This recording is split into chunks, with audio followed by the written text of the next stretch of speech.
Okay, so for this study guide, this is it, my chart right here, and then I have my pages on the back because it didn't fit on the same page, and it looks a bit different from the one that we were supposed to do because it wouldn't let me tap into the other document that we were given.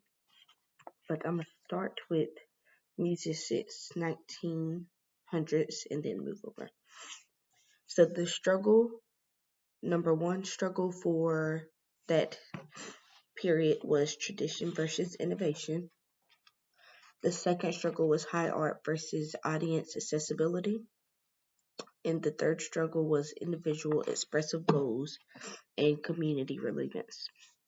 How they sold their music during that time was that to earn money, they would sell them by streams over the internet. We stream mostly now, as opposed to the other time periods where they had to stay with somebody or stuff like that. And the music that's performed can be anywhere at this point. We've come so far with music, it's different times. So you can perform in malls, venues, churches, even at your house. It doesn't really matter. So the first composer was Igor Stravinsky in The Rite of Spring, and the second composer is Billie Holiday with her song I'm a Fool to Want You. The second period was the Romantic period, and the first struggle was against versus within. The second struggle was unsettled versus soothing, and the third struggle was distinctive display of creators' originality and self-expression.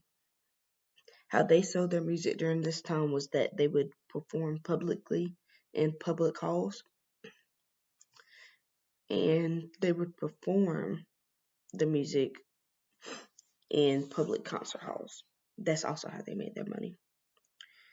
The first composer for this period was Richard Strauss with the Alpine Symphony. I think that's how you pronounce it. The second composer was Franz Schubert with the Earl Koenig. I'm sorry, I didn't know how to pronounce that one. And so with the third period, it was classical period. Those didn't, from now it's not any struggles, it's more so aspects in that time. So the first aspect was the Enlightenment, which is also the classical period is also referred to as the Enlightenment period sometimes. And the second aspect is clarity and regularity. And the third aspect is logic or order and reason.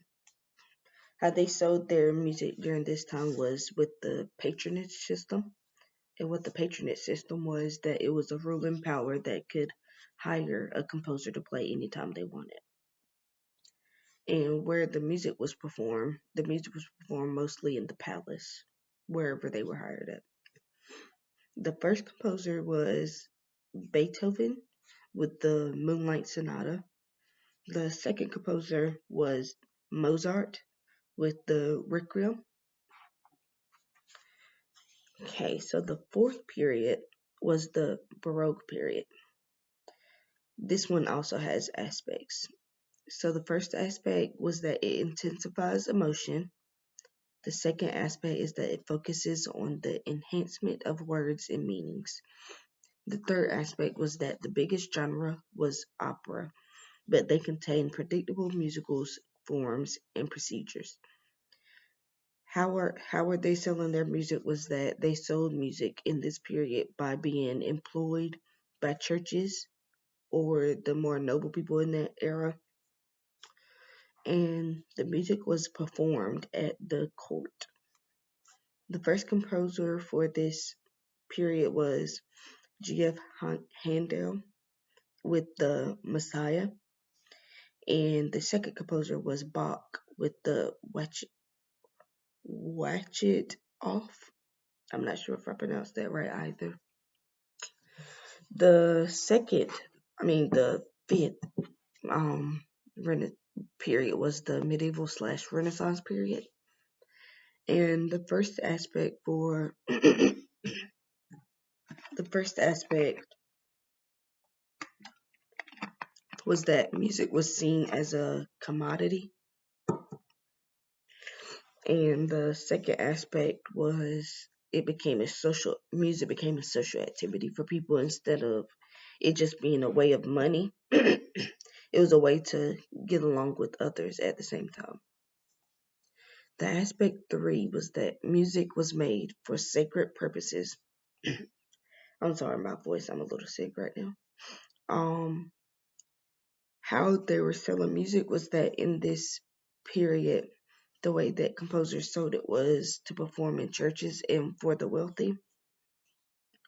The music was performed in the church, and the first composer was Josquin with Ave Maria, and the second composer was Pope Marcellus Mas with the Palestrina.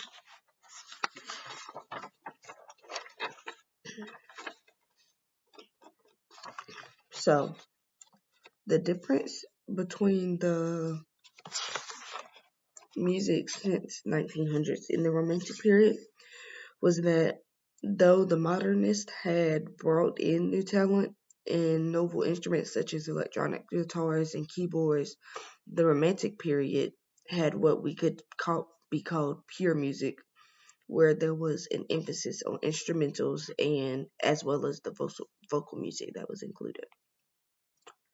With the Romantic period and the Classical period, the way that they differ from each other was that the Classical period was based on natural human experience, beauty, and structure, while the Romantic period was focused and based on emotions and